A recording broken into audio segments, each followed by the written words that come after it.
Good morning everybody. मैं महेश मंडल आपको अपना YouTube channel Cambridge English Hazaribagh पर स्वागत करता हूं और आज मैं आपको रिपोर्ट के एमसीक्यू क्वेश्चंस बताएंगे विथ एक्सप्लेनेशंस। आइए और देखिए, क्लास 11 और क्लास 12 दोनों के लिए बड़ा ही यूजफुल होगा। आइए और देखिए, आप ये देखेंगे यहाँ पे मेरे पास क्वेश्चन जो है, या report is usually written in which person. जो आपका रिपोर्ट है वो कौन सा पर्सन में लिखा जाता है? थर्ड पर्सन में लिखा जाता है। तो डियर इसका जो आंसर होगा सी इज द राइट आंसर। जो आपके अगले क्वेश्चन है उसको देखेंगे आप, विच of the following is the most suitable heading for your report. Report में सबसे बेहतर जो हेडिंग होगा इन चारों में से कौन होगा? तो my experience at a school, ये तो होगा नहीं। या विजिट टू द जू, ये डियर गाइस आपका चला जाएगा फैक्चुअल डिस्क्रिप्शन में। और डियर ये हाउ आई फेल्ट, ये चला जाएगा जेंटलमैन आपका डिस्क्रिप्टिव में। तो annual sports day celebration, annual sports day celebration आपके स्कूल में एक एनुअल स्पोर्ट्स डे सेलिब्रेट किया गया है, उसके ऊपर आपको लिखना है रिपोर्ट। तो ये होगा आपका डियर सी आंसर। ठीक है, देखिएगा, या report should be written in which tense mainly. आपका जो रिपोर्ट है डियर वो पास्ट में घटित होती है, तो इसके लिए पास्ट टेंस का होना बहुत जरूरी है। तो यहाँ पे इसका आंसर जो होगा मेरे भाई वो होगा डियर पास्ट टेंस। अगर कभी कभी ऐसा रहता है आपके option dear immediate past tense, क्या रहता है मेरे भाई बताएंगे? Immediate past tense. तो आपको डियर उसके ऊपर भी ध्यान देना है, इमीडिएट पास्ट टेंस। तो यहाँ पे ये भी ध्यान दीजिएगा। अब देखेंगे, विच of the following is not या फीचर ऑफ रिपोर्ट राइटिंग। आपका जो रिपोर्ट राइटिंग है उसकी कौन सी विशेषता नहीं है? फैक्चुअल इंफॉर्मेशन होना चाहिए, पर्सनल ओपिनियंस हो भी सकता है, क्लियर एंड डियर कंसीज लैंग्वेज, ये तो रहता है मेरे भाई, ऑब्जेक्टिव टोन, विरोध वाली बातें रहता है डियर गाई। तो इसमें आप अपना पर्सनल ओपिनियन जेंटलमैन रिपोर्ट में डाल सकते हैं, नहीं भी डाल सकते हैं। ऑब्जेक्टिव टोन जेंटलमैन जो रहेगा वो डियर गाई बिल्कुल इसमें रिपोर्ट जो आप लिखते हैं डियर इसमें विरोध तो दर्ज करवाते हैं। तो मेरे विचार से यहाँ पे पर्सनल ओपिनियंस अपना डियर गाई आप रिपोर्ट में नहीं डाल सकते मेरे भाई। तो B is the right answer. कभी कभी डी भी लगता है मेरे को, बट बी के साथ जाता हूं। अब यहाँ पे डियर देखेंगे, the opening paragraph of your report usually answers. The opening paragraph of your report usually answer. जो आप रिपोर्ट लिखते हैं डियर गाई, तो रिपोर्ट के शुरुआती पैराग्राफ में आंसर किसके साथ स्टार्ट किया जाता है जनरली मेरे भाई? तो डियर गाई कौन, क्या, कब और कहां, ये इसका डियर गाई फैक्ट आंसर होगा मेरे भाई। तो B is the right answer. किसी भी रिपोर्ट का जो स्टार्टिंग लेटर होता है डियर गाइस, जो स्टार्टिंग जो होता है वो इंट्रोडक्शन से होता है। तो इंट्रोडक्शन में यहाँ पे होगा कौन, क्या, कब और कहां, ये भी ध्यान रखिएगा। अब आइए मेरे बच्चों यहाँ पे फिर से, हु जनरली राइट्स या रिपोर्ट फॉर या न्यूज़पेपर।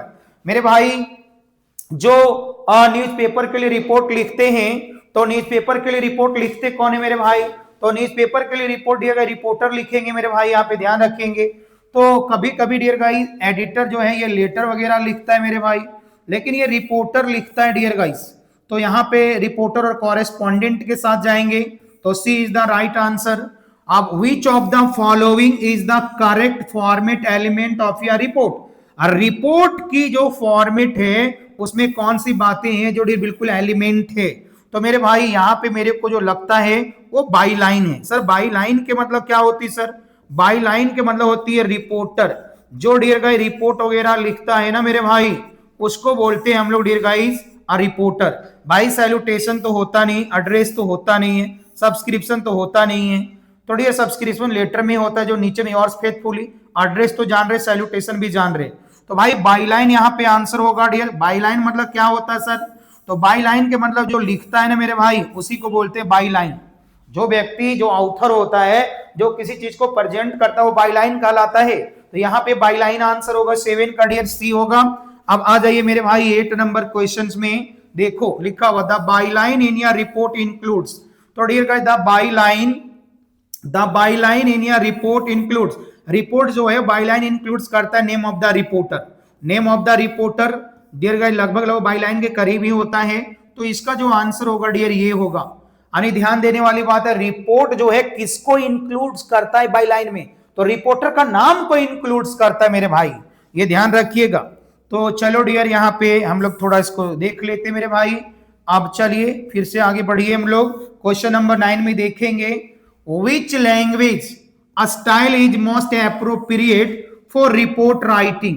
रिपोर्ट राइटिंग में कौन सी लैंग्वेज स्टाइल को ठीक है ज्यादा से ज्यादा डियर लिखी जाती है बताई जाती है। तो मेरे यहाँ पे देखेंगे जो मेरे को लगता है इनफॉर्मल इमोशनल तो होगा नहीं मेरे भाई, कैजुअल एंड फ्रेंडली होगा नहीं, ह्यूमरस एंड डिस्क्रिप्टिव नहीं होगा, फॉर्मल एंड ऑब्जेक्टिव हो सकता है मेरे भाई। यहां पे लग रही मेरे को कि कौन सी लैंग्वेज या रिपोर्ट राइटिंग में ज्यादा यूज किया जाता है। तो informal and emotional is wrong completely, humorous and descriptive is wrong dear. यहां पे लग रही मेरे को ये गलत है, ये भी गलत है। अब यहाँ कैजुअल एंड फ्रेंडली, फ्रेंडली तो बात ही नहीं होगा। तो डियर मेरे पास बचा फॉर्मल एंड ऑब्जेक्टिव, तो C is the right answer मेरे भाई। रिपोर्ट राइटिंग में डियर फॉर्मल एंड ऑब्जेक्टिव का इस्तेमाल किया जाता है मेरे भाई, ये भी आप ध्यान रखिएगा। रिपोर्ट जो है उसमें हम लोग देखेंगे जो यूज किया जाता है उसमें फॉर्मल और ऑब्जेक्टिव डियर राइटिंग स्टाइल्स को फॉलो किया जाता है। क्वेश्चन नंबर 10 में विच of the following should be avoided in your report. मेरे भाई ऐसी कौन सी बातें जो रिपोर्ट में डियर रिपोर्ट में अवॉइड किया जाना चाहिए। तो डियर रिपोर्ट्स में जो अवॉइड किया जाना चाहिए वो जनरल फालतू की बातें ना लिखें, एग्जैजरेशन ना होनी चाहिए। फालतू की बातें रिपोर्ट में नहीं लिखें, वही लिखें जो हुआ है। तो C is the right answer, exaggeration. अब डियर यहां पे देखेंगे a school report is generally written for. School report जो लिखी जाती जनरली क्यों लिखी जाती मेरे भाई, ऑफिशियल रिकॉर्ड एंड इंफॉर्मेशन। जो स्कूल रिपोर्ट लिखी जाती मेरे बच्चों, स्कूल रिपोर्ट जो लिखी जाती है ये ऑफिशियल इंफॉर्मेशन और ऑफिशियल रिकॉर्ड के लिए लिखी जाती है रिपोर्ट, ध्यान रखिएगा। C is the right answer. अब आइए क्वेश्चन नंबर 12 में report section C, which of these would be the best concluding sentence of your report. Report के लिए इनमें से कौन बेहतर डियर कंक्लूडिंग होगा। तो डियर बेहतर कौन कंक्लूडिंग होगा मेरे भाई, आनी रिपोर्ट जो लिख रहे हैं उसका डियर अंत किसके साथ बेहतर मानी जाएगी। आई एंजॉयड द इवेंट या नॉट, ये इतना बेहतर नहीं। एवरीवन फील्ड वेरी हैप्पी, ये भी उतना बेहतर नहीं है। The event ended with a vote of thanks, ये सबसे बेहतर है मेरे भाई। तो C is the right answer. Dear जो आपकी ये बोले कि रिपोर्ट की अंत किसके साथ बेहतर मानी जाएगी, तो जो इवेंट है जो भी वहां पे कार्यक्रम हुई उसकी अंत जेंटलमैन किसके साथ उसकी अंत हुई, ठीक है, थैंक्स की वोट्स के साथ हुई। तो डियर थैंक्स की वोट्स के साथ हुई, ये अच्छा मानी जाएगी। C is the right answer. The length of your report, तो मेरे भाई देखेंगे the length of your report, तो रिपोर्ट का लेंथ क्या होना चाहिए 50 to 80 वर्ड्स, बिल्कुल गलत है मेरे भाई, ये तो होगा नहीं। ठीक है 100, अब डियर 150 to 200 वर्ड्स, ये तो गलत है डियर आपका, ये 250 to 300 words, 150 words to 200 words और 100 to 20 वर्ड्स। तो आपकी जो डियर अभी जो फिलहाल आपकी सिलेबस है वो 150 मांगी, तो मैं इसके साथ जाना चाहूंगा, लेकिन कहीं ना कहीं करेक्ट आंसर ये मानी जाती है डियर बी। तो डियर बी और सी यहाँ पे दोनों ऑप्शन डियर गाई, आपकी जो सिलेबस है वो 150 लिखी हुई है अभी, तो आपकी सिलेबस के अनुसार तो डियर 150 to 200 वर्ड्स होगा, लेकिन जेंटलमैन इसका एग्जैक्ट आंसर 100 to 120 वर्ड्स भी होना चाहिए। बी और सी एक बार कंफर्म हो लीजिएगा आप लोग इस दोनों के बीच में। ठीक है क्वेश्चन नंबर 14 में आइए, which of the following should be, which of the following should your report always include. Dear जो आपकी रिपोर्ट होती है वो हमेशा किसको अपने अंतर्गत रखती है मेरे भाई, तो डायलॉग तो होगा नहीं, इमेजिनेशन तो होगा नहीं, मोरल लेसन तो लिखेगा नहीं, डेट एंड प्लेस। तो डियर ये आपकी जो रिपोर्ट है हमेशा अपने साथ डेट एंड प्लेस की नाम जरूर लिखती, घटना कब घटी थी मेरे भाई। Reports are written to, reports are written to, report जो लिखी जाती है किसके पास लिखी जाती है या किस लिए लिखी जाती है, तो डियर ये प्रेजेंट फैक्चुअल डिसइंफॉर्मेशन। रिपोर्ट किस लिए लिखी जाती है, रिपोर्ट जो है मेरे भाई ये फैक्चुअल इंफॉर्मेशन को प्रेजेंट करती है। रिपोर्ट किसको प्रेजेंट करती मेरे भाई, फैक्चुअल रिपोर्ट जो है ये प्रेजेंट करती है फैक्चुअल इंफॉर्मेशन को। क्वेश्चन नंबर 16 में आइए और देखिए question number 16, which punctuation mark is most commonly are used in report headings. Report heading में मेरे भाई कौन सी, ठीक है डियर गाइस, पंक्चुएशन का यूज जेंटलमैन आज ज्यादा किया जाता है या कॉमनली किया जाता है, तो मेरे भाई नो पंक्चुएशन, इसमें कोई पंक्चुएशन का यूज नहीं किया जाता है डियर गाइस, ध्यान रखिएगा।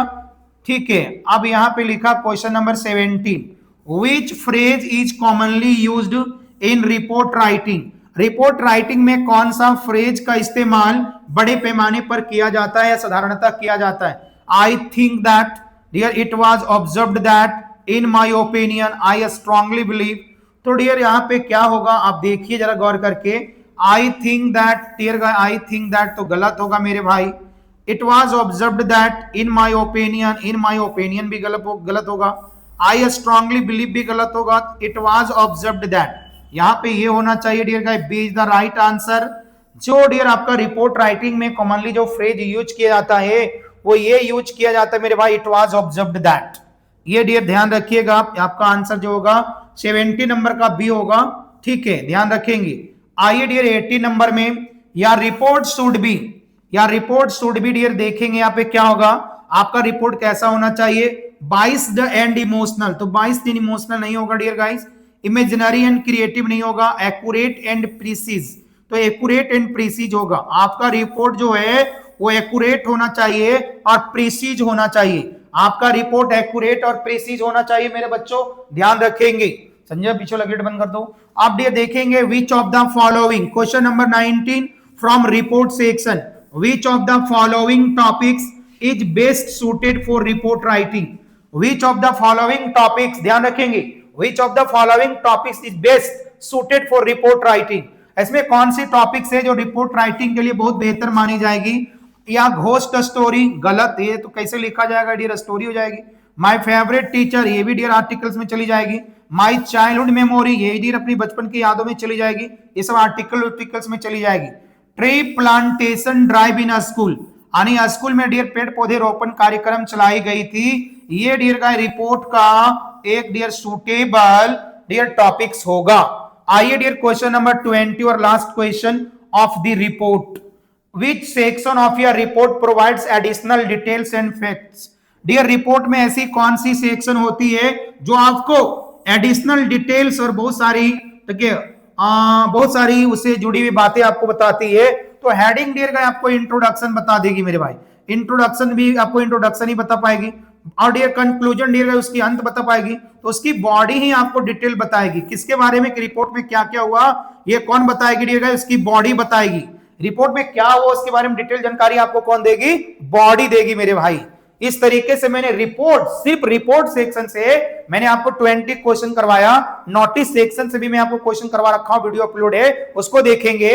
और अब जेंटलमैन हम देखेंगे लेटर सेक्शन से, हम देखेंगे लेटर सेक्शन से, हम लेटर सेक्शन का एमसीक्यू देखेंगे, और लेटर को हम कैसे लिखते हैं उसका हम डिटेल डिस्क्रिप्शन देंगे। और लेटर कंप्लीट करने, रिपोर्ट ये हो गया, लेटर कंप्लीट करने के बाद हम फिर आर्टिकल्स का आपको डियर एमसीक्यू बताएंगे, और उसके बाद उसका डिटेल बताएंगे आर्टिकल्स कैसे लिखना है। फिर हम आपको dear guys seen passage, unseen passage आकर के उसमें नोट मेकिंग और समरी बताएंगे डिटेल वाइज में। ये सब कब बताएंगे सर, ये 2 से 5 दिन के अंदर सारे वीडियो अपलोड हो जाएंगे डियर। जब तक आपकी केमिस्ट्री एग्जाम हो जाएगी, मैथ्स की एग्जाम हो जाएगी, उसके बाद इंग्लिश को फिर धुआं करके पढ़ना है मेरे भाइयों। ठीक है, अगर अच्छा लगे मेरी ये मेहनत, मेरी ये जेंटलमैन प्रयास, तो मेरे वीडियो को लाइक करें और डियर आप मेरे चैनल को सब्सक्राइब करें। और तब तक के लिए डियर आप अपना ध्यान रखें और कोई भी गलती नहीं करेंगे, आपकी एक गलती आपको बर्बाद कर सकती है। ध्यान रखेंगे, अपने आप को सावधान रखें, अपने आप को संयमित रखें। आपको मेरे तरफ से बहुत बहुत बेस्ट ऑफ लक अपनी एग्जामिनेशन के लिए। और dear thank you very much, और मुझे सहयोग भी करें। Thank you everybody.